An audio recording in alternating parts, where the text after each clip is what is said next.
I've been living in Vietnam for 10 years now, and I'm going to take you back to the very beginning, where it all began.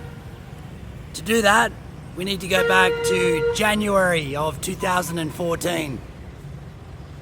At this time, I was living in California, and I was regularly taking off a couple of months a year to do some travel.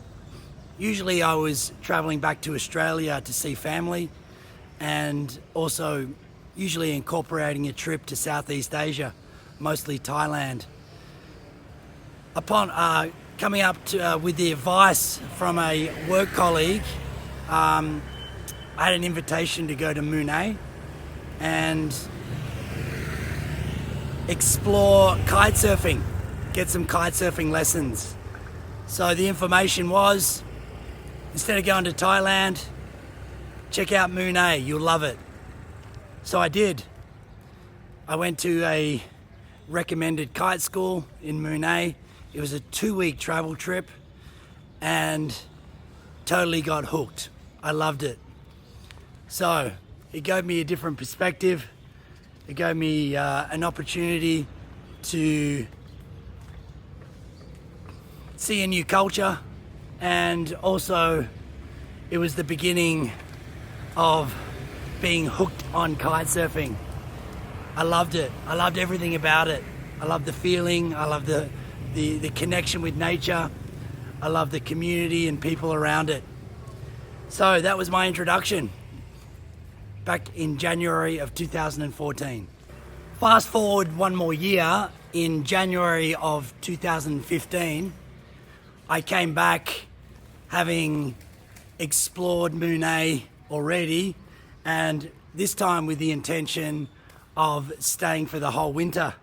I arrived in Mui Ne in January and didn't really have anything booked. And on the way, I looked up some Facebook groups and I found a couple of Czech Republic guys that became really good friends and were kind of learning kite surfing like myself. So we basically had a house that I remember was behind the kebab shop. I know when I go to Mui Ne, that smell always reminds me of that time in my life. So we were basically a kite house.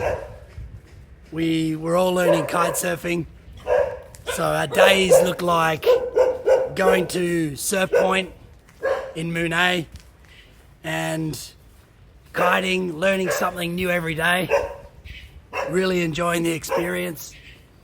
And at night, chilling out, relaxing, going over to Pogo, one of the beach bars. And that was my life for about 3 months. And what happened is a lot of the people I met were people that were flying south, skipping their winter, mostly Europeans, and taking a break over that time. I also met a lot of kite instructors that would work in Vietnam for the season, and in their summer season go back. So had a schedule that was mixed in that way. And yeah, so everyone was leaving and I was left like, I knew I had more time, and I was just, it gave me, this is the time when it gave me an opportunity to take a look around. Mui Ne is a little bit of a bubble. Obviously the main focus is kite surfing for most of the people there. So it gave me a chance to look around. I did some dating, which I'll talk about in another video. That's a whole nother world within itself. I checked out the local city, Phan Thiet, which was close to Mui Ne, and just explored what it would look like if I actually lived in Vietnam. And I came back with a pretty positive outlook. I also did a trip to Phu Huy in that time, which is a small island off Phan Thiet.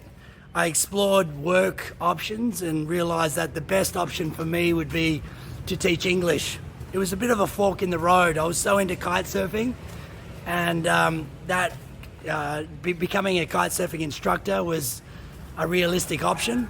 But I also thought that English teaching will kind of draw me into the culture a little bit more and be an experience where I have a little bit more room to learn and grow, and it can also keep my hobby as a hobby. So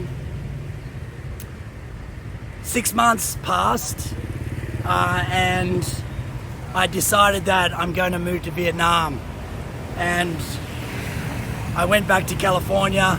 I spent the summer finishing things up there, and then decided that I was moving back to Vietnam.